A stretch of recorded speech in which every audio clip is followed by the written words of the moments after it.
schianto della notte a Montebelluna, il 19enne di Cairano Elia Cavarzan perde il controllo dell'auto, abbatte un palo e finisce la sua corsa contro un muro di cemento. Un altro incidente più tardi a Colle Umberto, schianto fra tre vetture, una si ribalta sulla recinzione di un'abitazione, due anziani intrappolati nelle lamiere, ma salvi.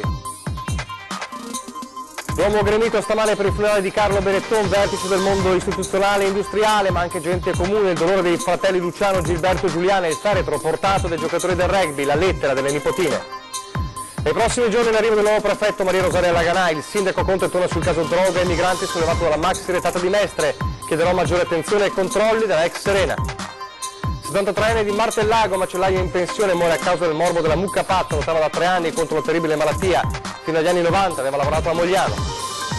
Ad Porto Canova di Treviso il bilancio dell'attività di finanza e dogane contro l'illecita movimentazione di capitali nel 2017 ha intercettato un flusso di 2 milioni di euro.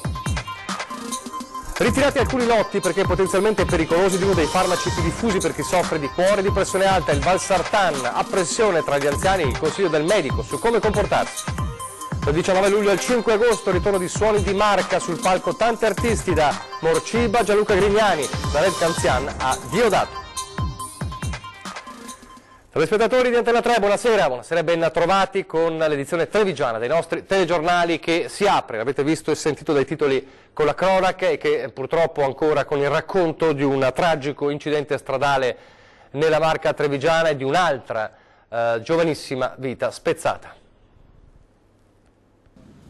A terra rimangono i segni indelebili dell'ennesima tragedia, il muro crepato dallo schianto violento che non ha lasciato scampo ad un ragazzo di appena 19 anni.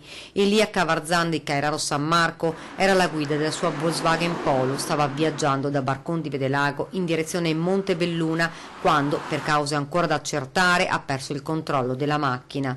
È stato un attimo, l'auto ha prima divelto un palo dell'illuminazione e poi si è schiantata contro il muro di cinta di un'abitazione, un boato che ha squarciato il silenzio della notte. Ho sentito una botta, ma non ho neanche guardato prima, perché dormivi già.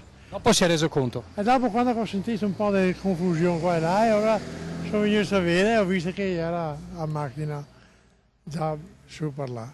Il ragazzo è rimasto intrappolato dentro quell'inferno di lamiere contorte, la tragedia all'incrocio tra via Traversaghi e la Castellana a Montebelluna. Immediatamente è stato dato l'allarme, terribile la scena che si sono trovati di fronte i soccorritori, la porta della macchina bloccata, sul muro il segno della ruota della macchina e quella crepa evidente che racconta la tragedia. Sono stati i vigili del fuoco ad estrarre Elia dalla vettura, poi i disperati tentativi di rianimazione da parte dei sanitari, ma per il 19enne non c'è stato nulla da fare. Una strada pericolosa e molto trafficata, hanno spiegato i residenti, e le auto corrono a velocità sostenuta. Tantissimo proprio veloci, sia le moto che le macchine. Veramente qui fanno delle volte le curve che è da prendere paura. Il grave incidente è accaduto poco prima delle 2 del mattino, quando in zona era in corso un forte temporale. La dinamica è comunque al vaglio della Polizia Stradale di Treviso. E un altro incidente si è poi verificato nel primo pomeriggio a San Martino di Colle Umberto e nel sinistro sono rimaste coinvolte 3 auto, una macchina con a bordo 2 anziani si è capovolta, come vedete nelle immagini impressionanti dei vigili del fuoco, finendo la corsa a ridosso della recinzione di un'abitazione. Lo scontro è avvenuto in via Meschio, incrocio con via Giotto. I 2 anziani sono rimasti intrappolati all'interno della propria vettura e sono stati liberati dai vigili del fuoco. Sul posto anche i medici e gli infermieri del SU 118 che hanno subito soccorso i 2 feriti e li hanno trasportati in ospedale. Nessuna grave conseguenza per gli altri automobilisti. Le cause dell'incidente sono al vaglio dei carabinieri. I 2 anziani comunque fortunatamente non sono in pericolo di vita. Ed ora la commozione di una città, quella di Treviso, che stamane ha dato l'ultimo saluto a Carlo Benetton, vertice del mondo industriale, istituzionale, poi molta gente comune e ovviamente la famiglia, i 3 fratelli, Luciano, Gilberto e Giuliana, la compagna e i figli di Carlo Benetton, il feretro portato dai giocatori del Benetton Rugby e la lettera delle nipotine.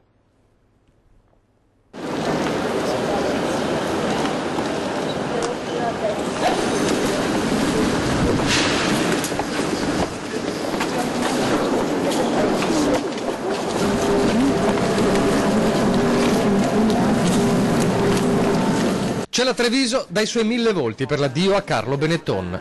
Nell'area del Duomo, che si ferma quando scoccano le 10, c'è la gente comune al di là della strada ad osservare quell'atmosfera sospesa. C'è il mondo dell'industria e della finanza anche al di fuori dei confini della Marca e del Veneto. C'è il mondo istituzionale, ci sono anche i giocatori della Benetton Rugby. E poi ci sono loro, la famiglia. Luciano, Gilberto e Giuliana, rimasti in 3 dopo la scomparsa del fratello più giovane, la compagna di Carlo, i figli, i nipoti. È il saluto a uno dei fondatori di un'avventura che continua ma che ha perso un suo pezzo di storia, fatto di originalità, inventiva e senso di libertà. Amava la natura Carlo Benetton e non è un caso se sulla bara, sopra la corona di rose bianche, venga posta una foto che sintetizza lo spirito di una vita. Duomo gremito per la messa celebrata da Don Adelino Bortoluzzi, parroco di Santa Maria del Rovere, che in un passaggio dell'omelia ricorda quanto la morte di uno dei figli di Carlo, Stefano, scomparso 18enne nel 1985 in un incidente stradale, rappresentasse una lacerazione ancora grande nel suo cuore. La morte di Stefano è stato un dolore mai definitivamente chiuso per Carlo, ma ora lui ha la possibilità di curare la ferita e di ritrovare chi non ha mai lasciato.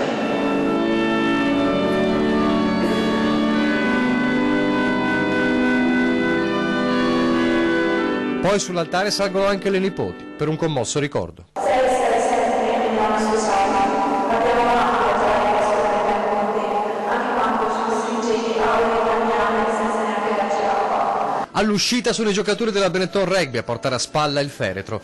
È il vero ultimo momento dell'addio. Malinconia e commozione negli occhi fissi sulla bara che viene tumulata nel cimitero di famiglia. L'ultimo viaggio di un sognatore.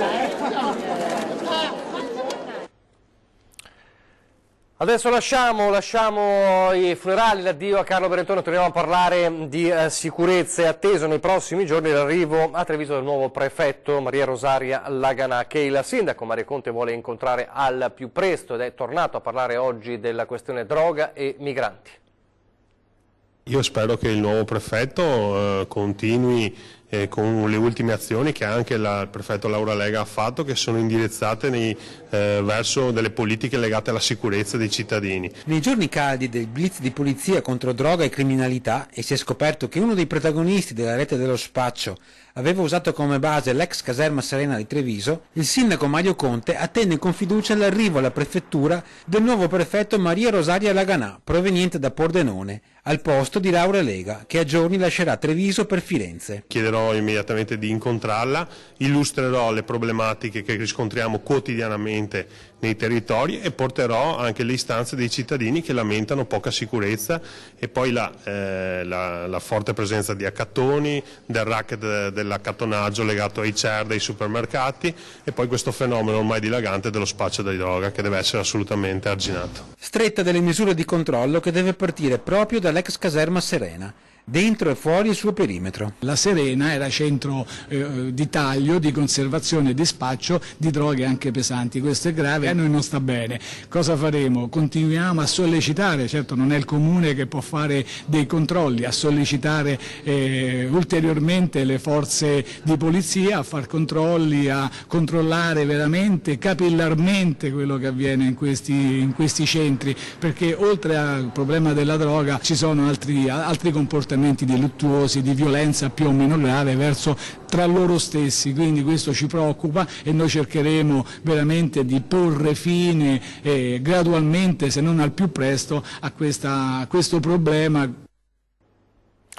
La stessa prefetta Laura Lega nel frattempo, che è in partenza in questi giorni, oggi ha voluto sottolineare, è tornata a parlare ovviamente del caso sollevato dalla maxi retata di Mestre, tornando a parlare anche del richiedente asilo che era stato ospitato alla caserma Serena e che è stato poi arrestato nella maxi retata, sottolineando come il richiedente asilo per il quale la prefettura aveva già disposto a decorrere da dicembre del 2017 la revoca della accoglienza. Il prefetto Lega ha quindi puntualizzato questa notizia e ha anche applaudito ovviamente l'operazione delle forze di polizia, che è assolutamente indispensabile, che sia chiaro che a tutti che il futuro passa attraverso il totale rispetto delle regole, ha scritto nella nota il prefetto, e quindi delle disposizioni vigenti da parte di chiunque sia presente nel nostro territorio nazionale, che non sarà tollerato alcun abuso né alcun comportamento illegale.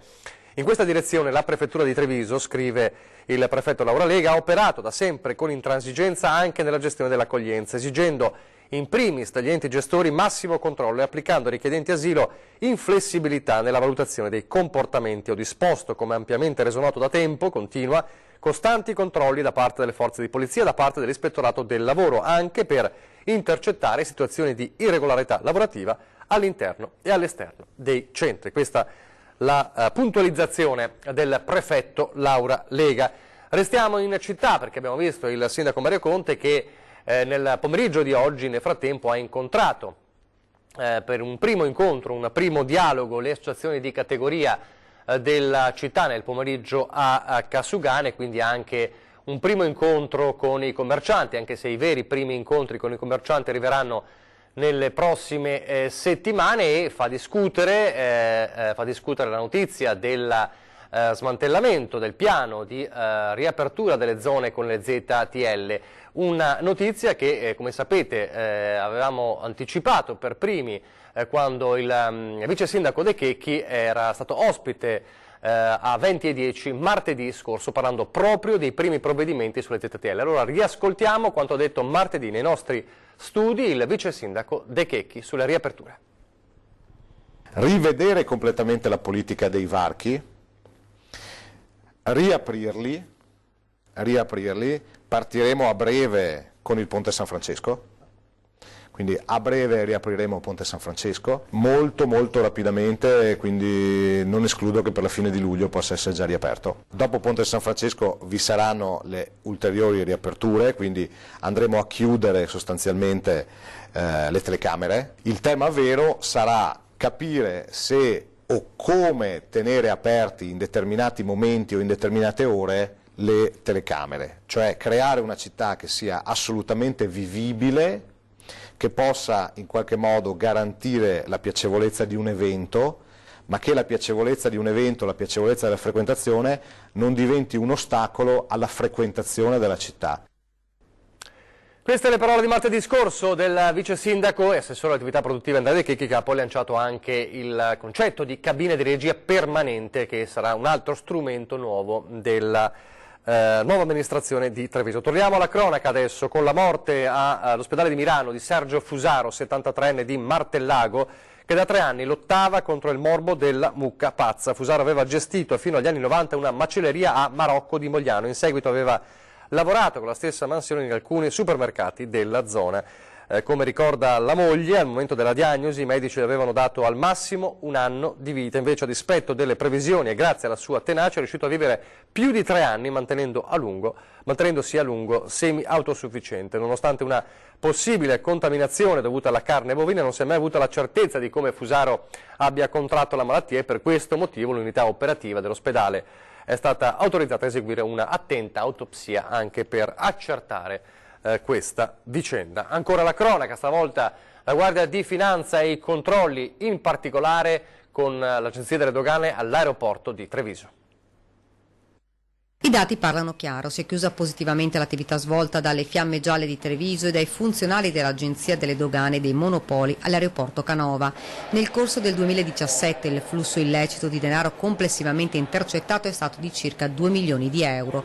Per quanto riguarda il primo semestre del 2018 sono state accertate 47 violazioni in ambito valutario per un valore complessivo di 679 mila euro, che hanno portato alla contestazione di sanzioni estinte mediante il versamento nelle casse dell'erario di 14.000 euro. In questi mesi sono state individuate le rotte seguite e scoperti i meccanismi utilizzati per il traffico illegale di denaro contante, talora ben occultato nelle intelaiature dei bagagli, in appositi doppi fondi, in cartucciere indossate sotto gli indumenti, nelle tasche interne dei borselli. L'attività investigativa sui flussi di capitali non dichiarati alla frontiera è stata quindi intensificata ed i risultati non sono mancati, ma i controlli hanno riguardato anche la lotta alla contraffazione e al traffico di sostanze stupefacenti.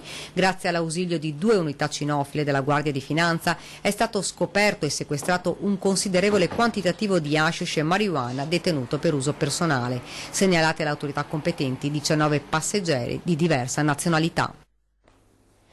Ora le immagini dell'intervento dei Vigili del Fuoco in via Montesanto a Treviso per l'incendio che ha coinvolto 2 autovetture, probabilmente un cortocircuito che ha provocato rogo che ha divorato le autovetture. Una di queste era alimentata GPL, quindi è stato provvidenziale l'intervento dei Vigili del Fuoco con la partenza e anche con l'autobotte, e sono riusciti a spegnere il fuoco prima che ci fossero problemi più gravi proprio per la presenza della bombola GPL. Abbiamo raccontato nei giorni scorsi della decisione della Consulta che ha bocciato la legge veneta sui cosiddetti disturbatori dei cacciatori, che rischiavano con questa legge una multa fino a 3.600 euro perché appunto si lamentavano, denunciavano la presenza dei cacciatori durante la stagione della caccia nelle loro proprietà. Bene, ad accogliere questa bocciatura con soddisfazione è una residente tra le tanti, una residente di Treviso che ha da sempre denunciato questa situazione. Sentiamola. Una grande soddisfazione perché, come avevo detto e come tanti avevano detto, era una legge anticostituzionale perché andava a ledere i diritti dei cittadini. La signora Marilena esulta per la notizia arrivata qualche giorno fa. La legge regionale del Veneto, che prevede multe nei confronti di chi disturba l'attività dei cacciatori, è illegittima. Un primo passo importante, dice la signora, proprio lei che aveva rischiato di incappare in quelle sanzioni che erano previste dalla norma, ovvero da 600 a 3.600 per chi aveva posto in essere atti di ostruzionismo o recava molestie ai cacciatori nel corso della loro attività. La signora Marilena aveva denunciato più volte che i cacciatori entravano nelle proprietà private e si avvicinavano alle abitazioni. Gli anni precedenti, una cosa incredibile, sparano addirittura sulle finestre. Non si può continuare a vivere così. La sicurezza dei cittadini è la prima cosa. Ad impugnare il testo davanti alla Consulta era stato proprio il governo, ritenendo che esso invadeva la competenza statale in quanto trattava condotte riconducibili all'ordine pubblico e alla sicurezza su cui lo Stato ha potestà esclusiva. Ricorso quindi accolto. La signora Marilena lancia anche una proposta. Se proprio non riescono a fare a meno di cacciare, che vadano in alcune riserve, che facciano dei posti apposta per loro, perché loro pagano allo Stato, al governo, alla regione, pagano la tassa, però vengono a fare il loro sport nei terreni nostri, nelle nostre abitazioni. Se io devo andare a giocare a calcio, devo andare in piscina, devo andare a giocare a pallavolo, pago per entrare. Cioè, in pratica dovrebbero pagare a noi. Un tema questo che continuerà a far discutere. Adesso una breve pausa pubblicitaria, restate con noi perché parleremo di sanità.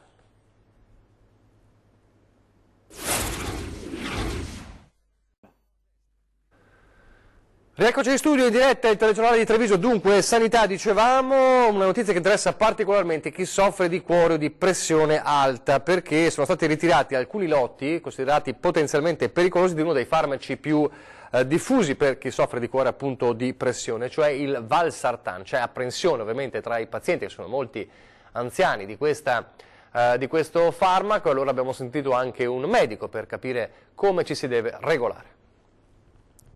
L'ho scoperto perché una mia amica mi ha telefonato e mi ha detto: guarda che le Valsartan sono state ritirate perché c'è stata una componente che non era, non so se hanno sbagliato come si dice, la composizione. C'è tanta apprensione per chi utilizza il Valsartan, uno dei farmaci maggiormente utilizzati per patologie cardiache come regolatore della pressione.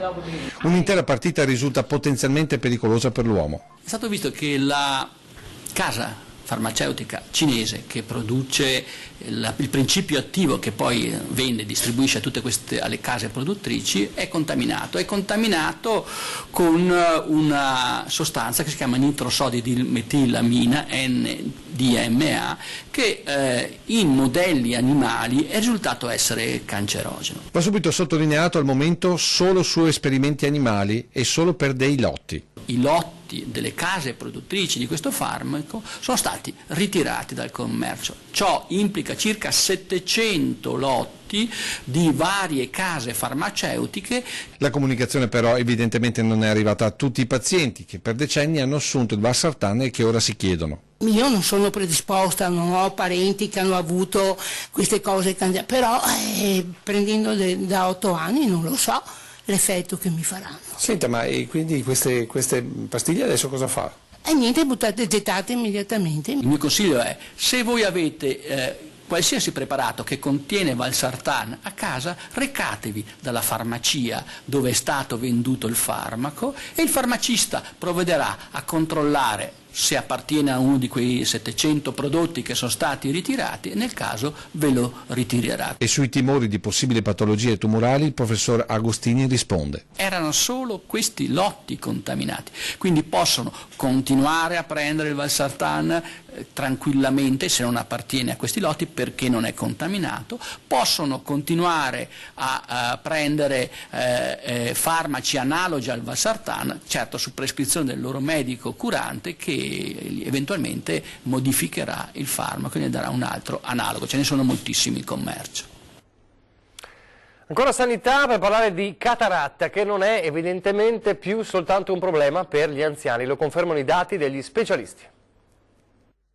In aumento i casi di cataratta tra gli over 40, allarme dovuto alla iperattività lavorativa e in generale ai troppi impegni causa di stress all'occhio, detto in modo non scientifico. Lo spiega meglio nel dettaglio lo specialista dell'ospedale di Oderzo. Anche al di sotto dei 50 anni non sono proprio così rare. Pensiamo a chi guida molto la sera, quindi tutta quella fascia di persone giovani che però hanno un'attività molto attiva vengono operati molto più precocemente rispetto al passato, proprio perché in questo senso la perdita di qualità visiva comporta un handicap nella vita quotidiana. Per l'intervento che si prevede in Day Hospital, grosso il turnover a Oderzo. Quindi i pazienti che entrano la mattina e che escono la mattina stessa, che soggiornano qui dalle 2 alle 3 ore circa, dipende dall'ordine nell'ambito della lista. Attesa da oggi resa più confortevole grazie a queste 8 nuove poltrone donate da 6 imprenditori locali e all'impegno profuso dalla vulcanica signora Bettina Bucciol. In questo modo avere una poltrona più comoda che mi permette di passare qui più rilassato quel periodo che è sempre un po' teso, perché anche se l'intervento è un intervento relativamente breve, ma è pur sempre un intervento chirurgico. In aumento purtroppo anche i pazienti sofferenti di glaucoma, per le cui cure giungono anche dal vicino Friuli. Sono una cinquantina circa di pazienti chirurgici e parecchie centinaia, direi oltre 1000 per quanto riguarda invece l'aspetto medico. Dopo l'estate a Oderzo la possibilità di curarsi dal glaucoma con un intervento non invasivo che permetterà di ridurre l'uso di farmaci. È stato fatto un preacquisto il 16 di giugno e quindi io spero che da settembre sia disponibile per l'uso quotidiano. Un apparecchio laser che permette di ridurre le somministrazioni di farmaci, quindi rendere più semplice la vita del paziente e peraltro anche comportare un vantaggio di tipo economico, nel senso che dovrebbe ridursi la spesa farmaceutica, essendo farmaci abbastanza costosi. Parliamo del tempo, che continua l'instabilità di questa singolarissima estate 2018, perché ci sarà un weekend con caldo africano, ma poi la prossima settimana tornano i temporali. Sentiamo il nostro esperto meteo. In questo fine settimana la nostra regione verrà ancora una volta investita da un'ondata di caldo africano che porterà a temperature sopra la media del periodo, con valori massimi fino a 33-34 gradi sul Rodigino, 30-32 gradi sul resto della pianura, fino a 30 gradi sul Bellunese. Il tempo quindi sarà soleggiato, solamente sulle Alpi si potranno formare isolati brevi temporali. Sarà così sia sabato che domenica. La prossima settimana non partirà molto bene, infatti lunedì la nostra regione verrà raggiunta da una forte perturbazione atlantica che porterà temporali e grandinate su gran parte delle zone di pianura e anche in montagna e oltretutto subiremo un tracollo termico di quasi 7-8 gradi con temperature massime che non saliranno oltre i 25-26 gradi. Morciba, Gianluca Grignani, Red Canzian e gli Alma Megretta sono alcuni dei nomi del prossimo Suoni di Marca che inizia il 19 di luglio. Suoni di Marca Festival è pronto a ripartire sui bastioni delle mura di Treviso. È tempo di musica live, di lunghe serate sotto le stelle, di percorsi nel gusto e nell'artigianato di qualità. Dal 19 luglio al 5 agosto le mura di Treviso accoglieranno l'annuale festival Suoni di Marca. La kermesse musicale con 4 palchi offrirà 18 giorni di musica. Dal jazz alla musica rock, alla musica reggae, al cantautorato, sempre con artisti di qualità, quindi cito Lenna Zilli piuttosto che i Morciba, Rick Wakeman degli Yes, una serata dedicata al cantautorato di Gianluca Grignani, il reggae e la musica indipendente, Calibro 35, Willy Peyote. Suoni di Marca offrirà serate musicali tematiche che il pubblico potrà apprezzare anche passeggiando tra i colori della mostra mercato, gustando aperitivi e cene o semplicemente ascoltando una straordinaria serie di concerti gratuiti. E lavoreremo su 2 binari, quindi su un binario per far conoscere Treviso e tutti gli eventi culturali anche fuori provincia e chissà a livello nazionale come sogno internazionale, ma anche valorizzando tutte quelle che sono le nostre eccellenze.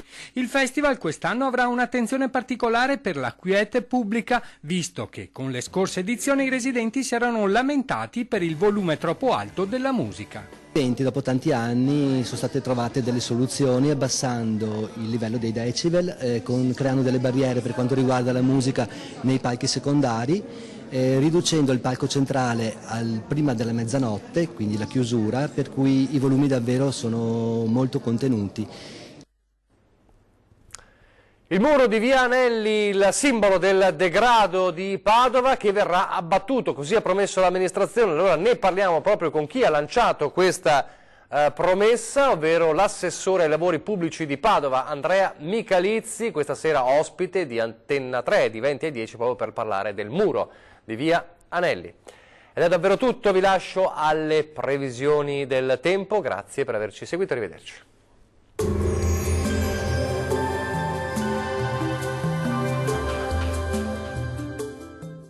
General Beton Calcestruzzi, a fianco di chi costruisce e lavora in qualità. General Beton è presente in tutto il Veneto, Friuli, Venezia Giulia e all'estero. Ben ritrovati al meteo. Bel tempo ma qualche disturbo sulle nostre regioni. Vediamo il dettaglio di sabato 14 luglio.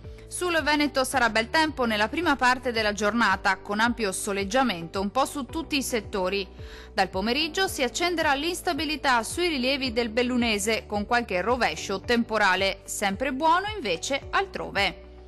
Temperature minime tra 17 e 20 gradi, massime piuttosto calde, comprese tra 28 e 33 gradi. Diamo uno sguardo alla situazione del Friuli Venezia Giulia. Bellissima mattinata all'insegna del sole su tutti i settori. Il cielo sarà poco o parzialmente nuvoloso ovunque. Dal pomeriggio qualche addensamento anche con occasionali rovesci sui settori alpini. Temperature in aumento con minime comprese tra 18 e 20 gradi. Valori massimi oscillanti invece tra 29 e 32 gradi circa.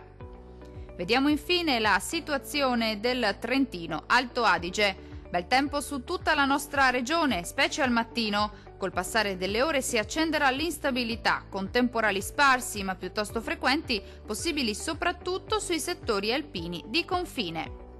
Temperature molto calde con minime comprese tra 17 e 18 gradi, valori massimi oscillanti invece tra 29 e 32 gradi. Dal meteo di Antenna 3 per ora è tutto. Arrivederci.